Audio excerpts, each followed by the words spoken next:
Marisol Castañeda es la directora de Calandria, que es esa ONG especializada en todo lo que es comunicación y que desde hace años lucha para mejorar la calidad y los contenidos de la comunicación a través de diversas plataformas. Marisol, un gusto tenerte en La Voz del Consumidor.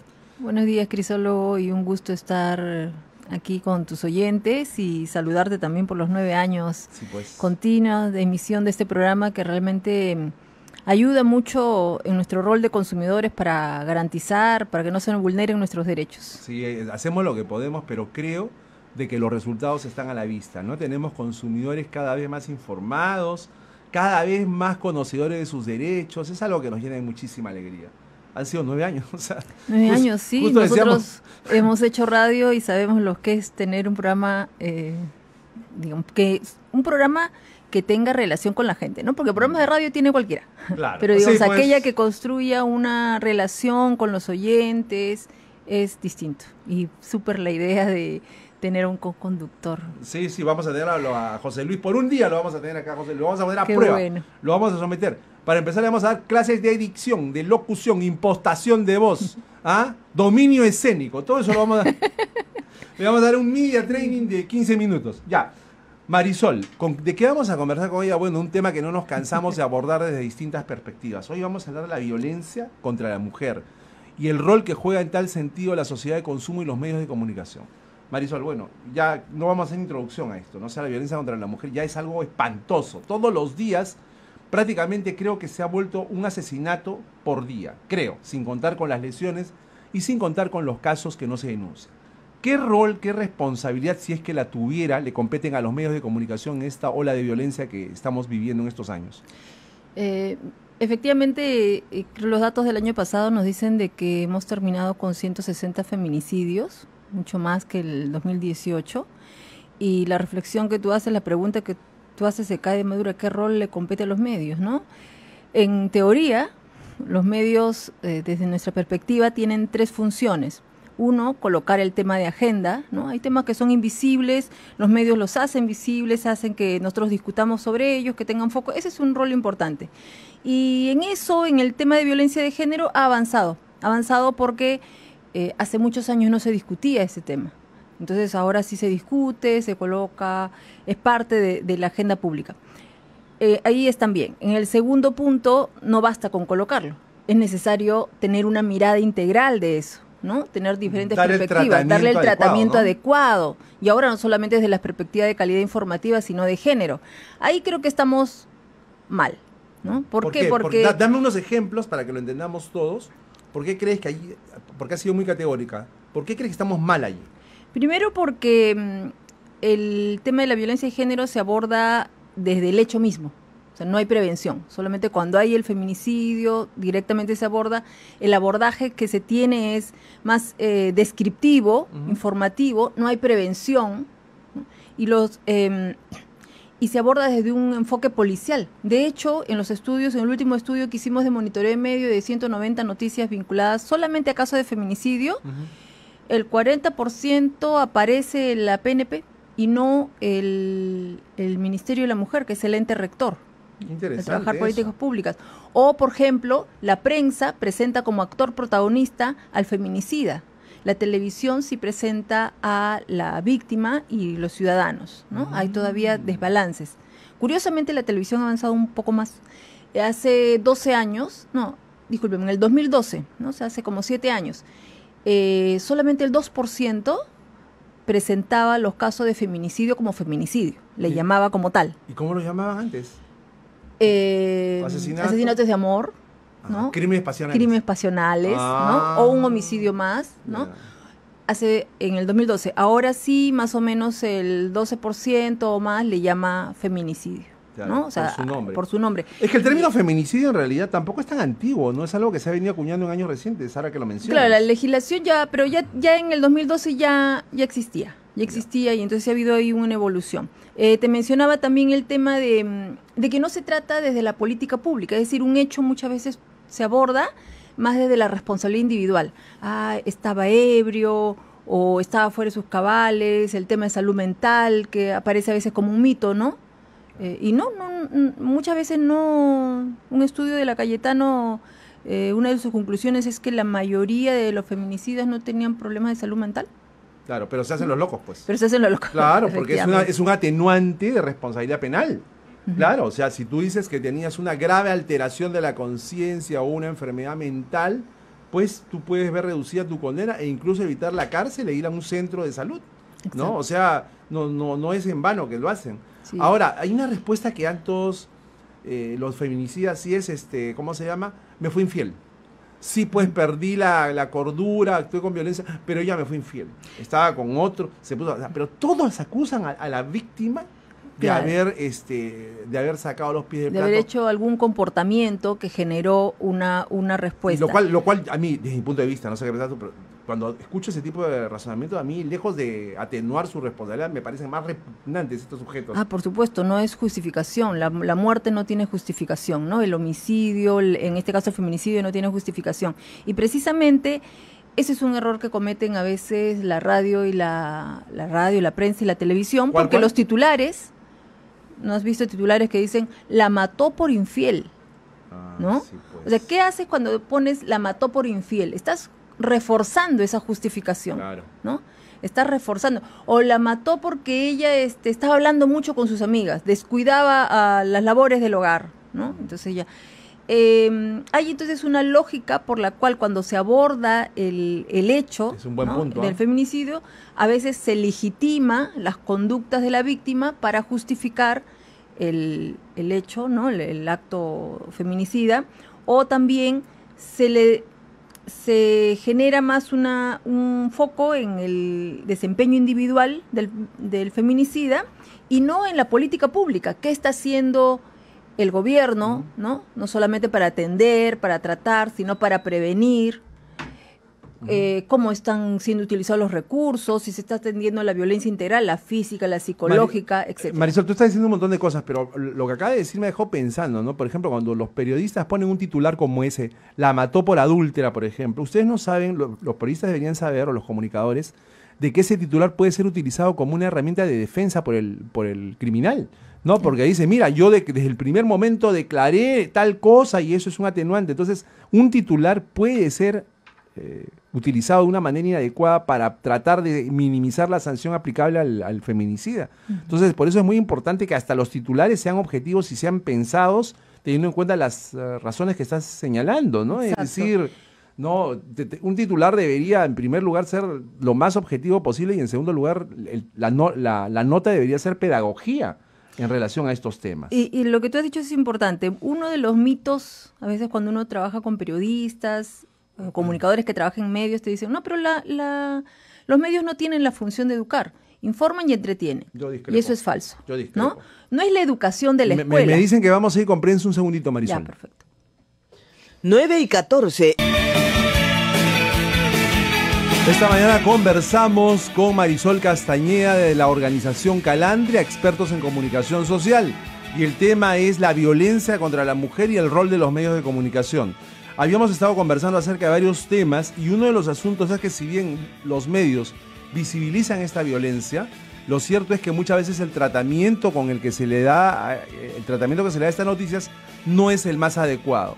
Y por el contrario, los medios omiten hacer una labor de educación, de pedagogía, de docencia para señalar no solo el hecho, sino que llegan incluso a darle al protagonista de las escenas de violencia mayor preponderancia que a la víctima. Es una cosa terrible, pero así estamos.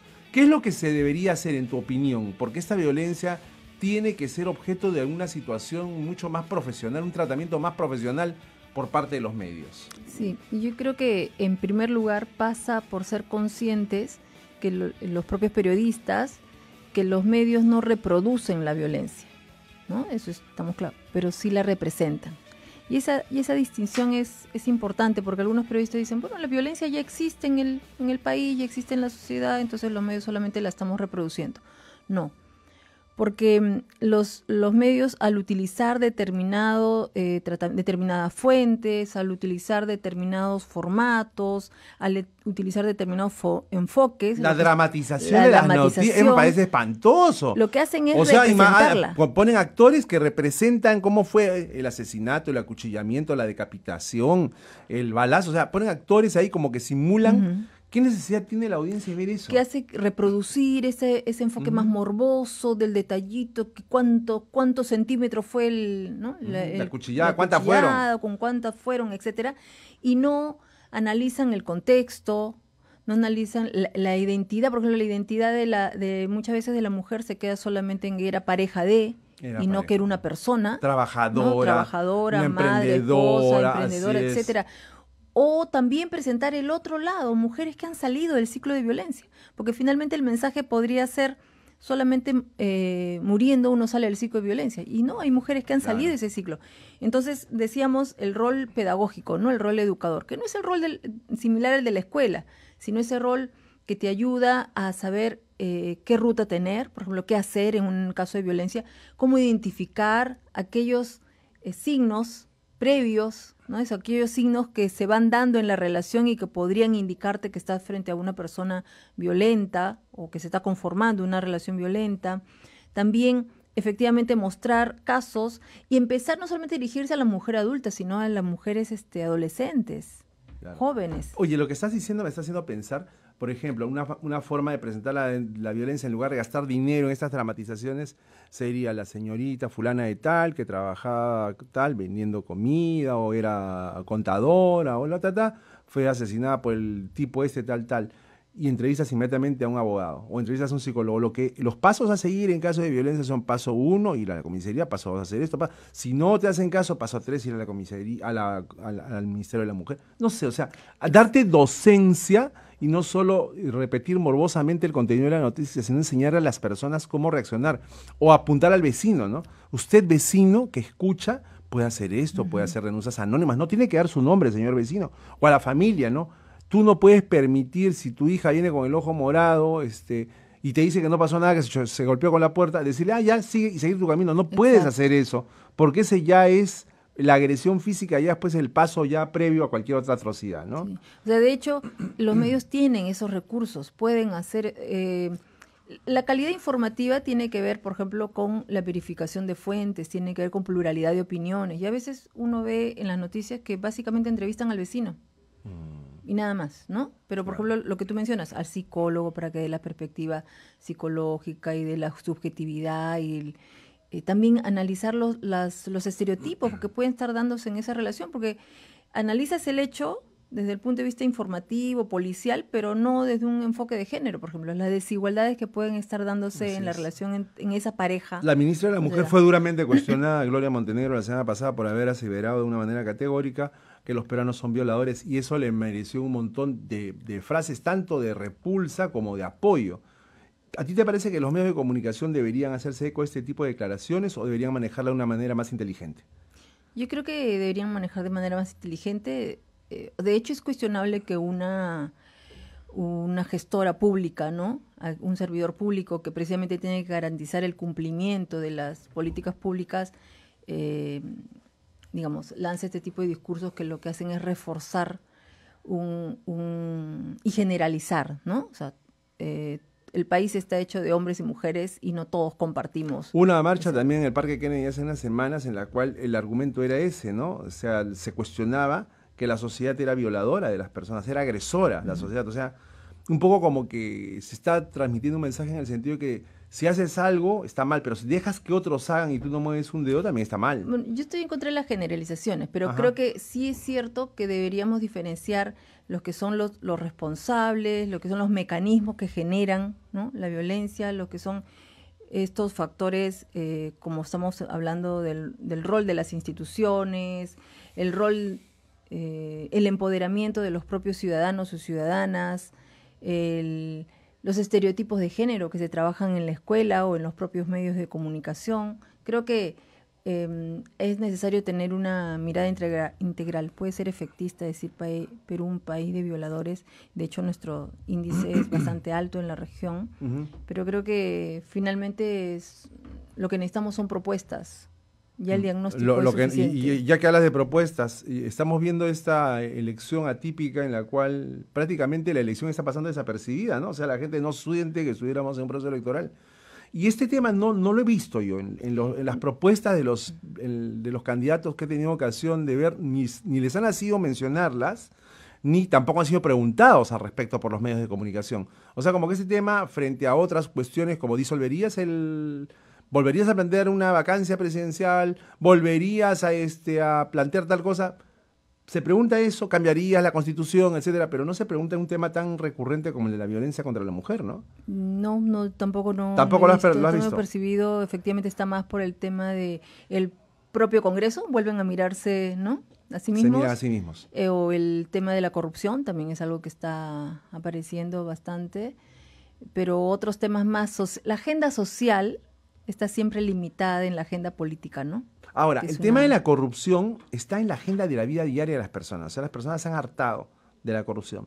Pregunta, ¿por qué la violencia contra la mujer, a pesar de todo lo que vemos, no está tan instalada en el ADN de la ciudadanía como lo está la lucha contra la corrupción? ¿Qué falta? Y a pesar de que somos testigos de crímenes espantosos contra las mujeres. Sí, la reflexión que hace es interesante porque la agenda de la corrupción está más, se le sitúa más a la agenda política. Ajá. Y la violencia contra la mujer a la agenda social. Sin embargo, si recordamos los famosos audios del juez Inostroza, lo que estaban... Los famosos audios de la vergüenza. De la vergüenza, lo que estaba negociando que era penas menores para un violador, ¿no? Sin embargo, la noticia se cogió solamente por el lado de corrupción del sistema judicial. Bueno, pero esta señorita Arlet Contreras... La señorita que fue arrastrada de los cabellos y que está viviendo desde hace años una pesadilla judicial realmente. Esta niña está viviendo una pesadilla judicial, ¿no? Porque los operadores de justicia no le están dando una salida a ella y a otras mujeres. Si su caso, que es tan mediático, está como está, ¿no? ¿Cómo serán los casos de muchas chicas, mujeres, señoras anónimas que no tienen la exposición mediática que tiene Arlet, ¿no? Yo creo que parte de la estrategia ya no de comunicación, sino de desarrollo de capacidades que debe tener el Ministerio y los otros entes involucrados en el tema de violencia contra la mujer tiene que ver con cómo desarrollamos sensibilidad en los servidores públicos, ¿no? Aquí hay comisarios, policías, empatía. Que llega la niña de 8 años violada por su primo y le dicen, no, todo atender debe estar con la regla. Digamos, hay mucha insensibilidad, ¿no? Falta de empatía, de comunicación empática, asertiva, y eso lo tienes en jueces, lo tienes en personal de la comisaría. Entonces, eso también es prevención, porque finalmente el principal factor de comunicación en una sociedad, en una institución, es la persona. Claro. No son los medios, la radio, la televisión, la persona. Por ahí los medios visibilizan nada más, pero ellos no son los que van a resolver el problema. Pueden poner su granito de arena si hicieran caso de situaciones como las que está mencionando nuestra invitada Marisol Castañeda, pero no pues. Bueno, a partir de este momento vamos a recibir sus llamadas en los minutos que nos quedan al 330-8487, 619-0664 y a la línea gratuita preferida por terrícolas extraterrestres, el 0800-00071, repito, 0800-00071, y también nos pueden escribir al peligroso WhatsApp de Radio Nacional, que es el 988-720-137. Ya tenemos llamadas, Ordinola. Aló, bueno, anota las llamadas. Aló, buenos días, ¿con quién tengo el gusto? Aló, buenos días. Oh my God, Jaime, ¿de dónde llamas ahora? Estoy acá a la vuelta de la radio, estoy esperando que usted salga para conversar con usted. No puede ser. No, oye, hay una puerta de salida aparte, ¿no, Ordinola? Hay una puerta trasera. Ya, felizmente que nos avisaste. Bueno, ¿cuál es tu consulta, Jaime? Ay, señor Quisolo, ¿cómo está, señor Quisolo? Mira, todos los días las noticias vemos feminicidios, matanzas, que el hombre le maltrata a la mujer. Por eso me quedo soltero, porque la mujer hoy en día lo que quiere, hoy me quedo soltero mejor, porque mira, pero ya va a llegar mi pareja, ya está en camino mi pareja, ya solamente no voy a tener hijos, porque me va a traer de cabeza. Hoy en día hay muchos maltratos a la mujer. Cuando uno acude a la comisaría, ¿qué te han hecho? ¿Te han pegado? Ah, ya, vamos a hacer la denuncia. Ya, pero va el Poder Judicial y esto se demora una eternidad. Yo no sé qué está pasando con la salud mental, por favor. ¿Qué está pasando? Gracias. Ok, listo. Gracias, Jaime. Tenemos más llamadas. Aló, buenos días. ¿Con quién tengo el gusto? Aló, buenos días. Sí, buenos días. ¿Con quién hablo? Carlos Gutiérrez, señor. Carlos Gutiérrez. Sí, Carlos. Sí. ¿Cuál es tu comentario? Mire, es lamentable, pero al hombre se le va pintando como si fuera un monstruo, y no todos somos así. Claro. Creo que hay gente que es normal, entre comillas, y si uno ve esa situación, las mujeres también tienen que poner el punto final. Ahora yo le voy a decir una cosa, doctor. Lamentablemente el arma más fuerte de la mujer son las lágrimas. Las lágrimas conmueven, en fin, la razón convence. Y hay otra cosa, ya no se les puede ni tocar, que gritan, que han intentado matarme. Yo le voy a decir algo. Yo pregunté a mi pareja y le digo, ¿qué sucede si peleamos y tú sacas el cuchillo y me lo incrustas? ¿Qué dices? ¿Aló? Pequeña que tú. ¿Aló? Sí. Sí, ¿qué sucede? Le digo a mi pareja, si tú me incrustas, me matas con un cuchillo. Ya, yo no he agarrado el cuchillo para nada. Y ella dijo de que lo que digo a la policía le diría de que simplemente me defendí porque tú eres más grande, el hombre tienes más fuerte. O sea, estamos contra la pared. Todas las leyes favorecen a las mujeres, lamentablemente. Vale, vamos a ver qué dice nuestra invitada de que las leyes favorecen a la mujer. Tenemos más llamadas. Aló, buenos días, ¿con quién tengo el gusto? Hola, Dante de Chaclacayo. Dante, te escuchamos. ¿Cómo está, doctor? Buen día, tenía su invitada. A ver, es muy importante lo que está ella deslucidando lo que deben hacer los canales de televisión, pero los canales de televisión también no fomentan, no dicen, ¿sabe qué? Este juez, este fiscal ha soltado a tal persona que está procesada. No le hacen seguimiento. ¿Por qué le tienen tanto miedo? Mira, los policías van a capturar a los delincuentes, inclusive arriesgan su vida, porque hay familiares que los protegen. Inclusive hay varios policías que han sido agredidos. Entonces, todo eso después llega ¿a dónde? Llega a la fiscalía. ¿Y dónde pasa? A manos del juez. Te bajo la sentencia o te tomo como inocente. No es un destape. Simplemente en este momento está sucediendo todo ello. ¿Por qué la justicia no cambia? No es la cosa decirlo. Y para terminar, a las chicas que están siendo agredidas en este momento tienen perturbaciones y bloqueos emocionales. Necesitan ayuda. Eso avanza. Eso empieza con una agresión verbal. Que buen día para todos. Gracias. Estamos anotando siempre, Dante, tan reflexivo. Más llamadas. Aló, buenos días. Buenos días, ¿con quién tengo el gusto? Luis, San Martín de Porras. Luis de San Martín de Porras, ¿cuál es tu comentario? Así, en cuanto a los medios de comunicación, la televisión, la radio, en todos los programas, los periódicos, el Trome y todos los periódicos, pasan mucha violencia. ¿Qué pasa también en la televisión? Puras novelas de violencia y todas esas cosas, ¿no? De que se debe educar por todo eso, la televisión y la radio, porque no se ha perdido esto. Antes todavía orientaban, educaban en otras radios. El único canal 7, ahorita esta radio es lo único que orienta. Los otros no, parece que cada día se corrompen más. Vale, clarísimo tu punto. La televisión está teniendo un contenido demasiado violento. Gracias por llamar. Tenemos más llamadas. Aló, buenos días. ¿Con quién tengo el gusto? Aló, buenos días, doctor, con Milton del Cusco. Milton del Cusco, te escuchamos.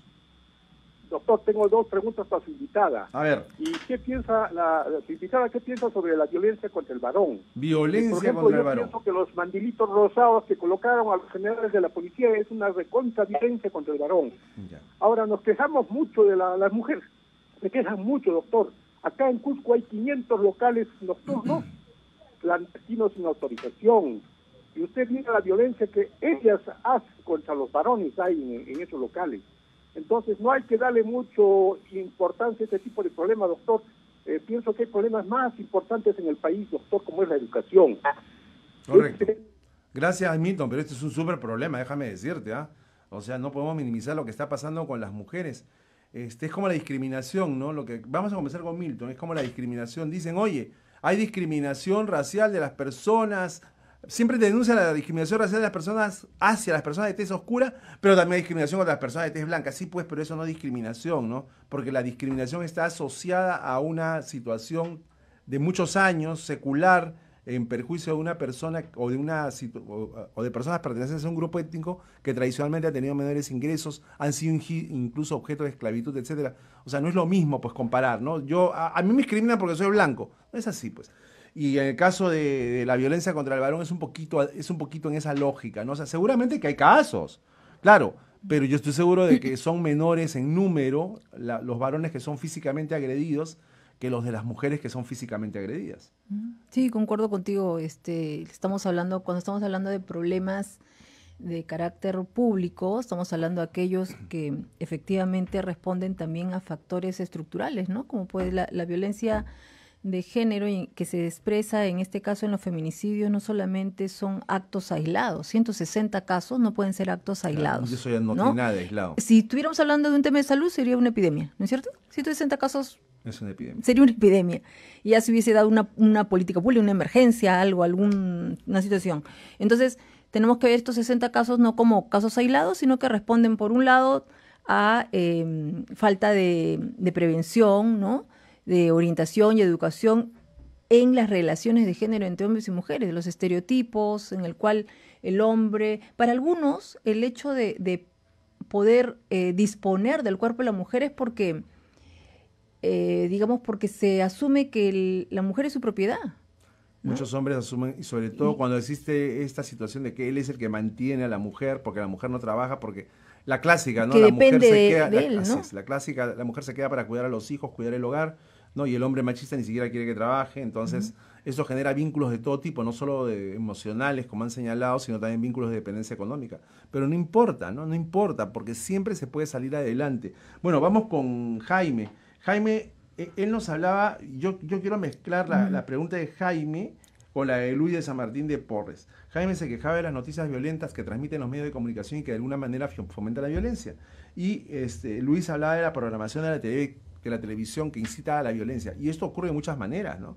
No solo en las series que tienen alto contenido de violencia, sino también en las telenovelas, en los realities que de repente durante años también han sido objeto de cuestionamiento por fomentar estereotipos machistas, sexistas. Eso es una manera de agredir a la ciudad. Sí, creo que esa pregunta fue importante porque, ojo, la violencia contra la mujer no se da solamente en los informativos. Los medios tienen 3 tipos de género, ¿no? Informativos, de entretenimiento y de humor.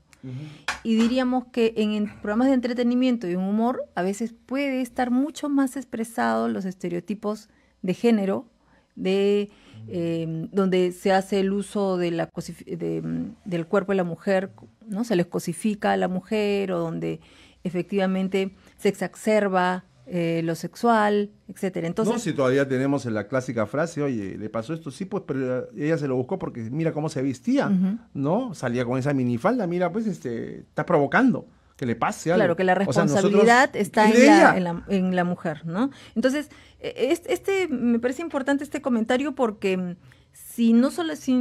no podemos ver solamente la violencia de género en los informativos, sino en general en la oferta del medio. Y muchas veces, y de manera curiosa, los medios trabajan su responsabilidad social, ¿no? Pero su responsabilidad social a veces está por fuera del contenido que brindan. Hacen una campaña de recolección, o una campaña de recolección de frazadas en el caso de friaje, o de atención a niños y niñas que fueron víctimas de violencia. Pero no están adentro, pero en la no programación. En la programación. Ahí es que quisiéramos ver su nivel de exacto, responsabilidad. ¿no? Lo otro está bonito y qué chévere, ¿no? Que hagan esas campañas, pero eso no es lo importante. La responsabilidad social debería empezar por los contenidos que brindan. Y de hecho los ciudadanos se dan cuenta, ¿no? En un reciente estudio del Concord TV, el 57% en televisión identifica que hay contenidos de violencia. El 46% palabras groseras y, como tú bien mencionabas, el 38% discriminación. Entonces, los ciudadanos sí se dan cuenta. Lo que pasa es que cosas como la discriminación, la homofobia, etcétera, cuando van en un paquete cómico casi no se perciben, ¿no? No, porque ya los normalizamos y eso es lo más peligroso de todos. O sea, cuando tú ves el humor normaliza. Eso, el humor normaliza muchos comportamientos antisociales. Por ejemplo, si tú ves un acto de violencia en televisión, fulano atacó y mató o hirió gravemente a tal persona, qué violencia, uno dice, ¿no? Pero cuando lo ves en un programa cómico que recibe un cachetadón la persona por tener una opción sexual distinta, o es objeto de burlas, o chapas, o heces, ¿no? O cuando están manoseando a la chica que está actuando en el programa cómico, entonces, jajaja, uno se ríe, lo celebra, etcétera. Pero eso, déjeme decir que es violencia. Tanta violencia como la otra de la cual estamos hablando. O en espacios que son considerados de varones, ¿no? Los programas deportivos, tuvimos el caso de esta conductora donde... sí, esta chica, Alejandra Horler, no, linda chica, muy buena, yo la conozco hace años, me ha entrevistado, pero tuvo un tema, no seguí mucho el caso, pero su co-conductor le dirigió palabras que no eran apropiadas, me parece. En relación a una parte de su cuerpo, ¿no? Imagínate, pues que... Bueno, ella hizo el pare, le hizo ¿no? Le pidió que pidiera disculpas, o sea, se quejó y que pidiera disculpas. Pero sus dos acompañantes del conductor, del agresor, igual se rieron, estaban en la misma. Ahí tienes, pues. ¿No? O sea, ahí tienes, está normalizado este tipo de comportamientos. O sea, una mujer para ser objeto de una violencia no necesariamente tiene que levantarle la mano. Palabras inadecuadas o comportamientos inadecuados pueden herirla, ¿no? O sea, hay una frase vieja que dice, una palabra puede doler más que un golpe, ¿no? Y es verdad, ¿no? A veces hay abuso en los centros de trabajo en los cuales el jefe trata de obtener favores sexuales, ¿no? O si no te despido, de la chica, ¿no? Y la chica muchas veces por necesidad no sabe qué hacer o por inexperiencia o vaya usted a saber. En fin, la violencia está muy presente en todos los medios de comunicación, lamentablemente, y la conclusión a la que llegamos luego de esta comparación con Marisol Castañeda es, tenemos que cambiar, los medios tienen que cambiar porque tienen un rol importantísimo a fin no solo de informar, hacerlo adecuadamente, sino de educar, porque se puede educar, ¿no? No es que se tenga que poner una túnica y poner música clásica para educar, sino presenten las noticias, presenten otros puntos de vista, orienten sobre lo que se puede hacer tanto a los familiares como a la propia víctima, etcétera, etcétera, etcétera. O sea, se puede hacer. Se puede hacer y quiero complementar acá, en términos que estamos en el programa del consumidor, ¿qué podemos hacer los consumidores de medios, ¿no? Precisamente, ¿podemos distinguir cuando un medio de comunicación presenta adecuadamente un tema de violencia o no? Sí podemos, ¿no? Claro. Entonces, si el medio que tú consumes, el programa de radio o televisión que tú consumes, presenta titulares que justifican de lo que hemos conversado, no está trabajando adecuadamente. Puedes quejarte, ¿no? Hay que desarrollar una actitud crítica, ¿no? Si presenta pluralidad de fuentes, como o no, se conforma con entrevistar al vecino, o no, entrevista al abogado, al psicólogo, etcétera. Entonces está construyendo su fuente, está verificando, ¿no? Si el rol de la víctima solamente lo presenta porque era pareja de, y no te presenta la identidad de la mujer. ¿Quién era? No solo un nombre. Exacto, o la pareja, ¿no? de, es una persona que tenía una vida propia y que seguramente en esa vida hacía cosas lindas, ¿no? Lo que pasa es que no se identifica. No se identifica. Muy bien, Marisol Castañeda de Calandria nos acompañó esta mañana, se nos ha pasado volando porque hay muchísimo que tratar. Seguiremos, creo, sobre este tema. Ya que los candidatos no lo hacen, nosotros lo haremos. Muchas gracias, Marisol. Y con ustedes, mis queridos canchanchanes, será hasta mañana. Chau. Este 26 de enero tenemos el derecho a decidir y la responsabilidad de hacerlo bien informados. Con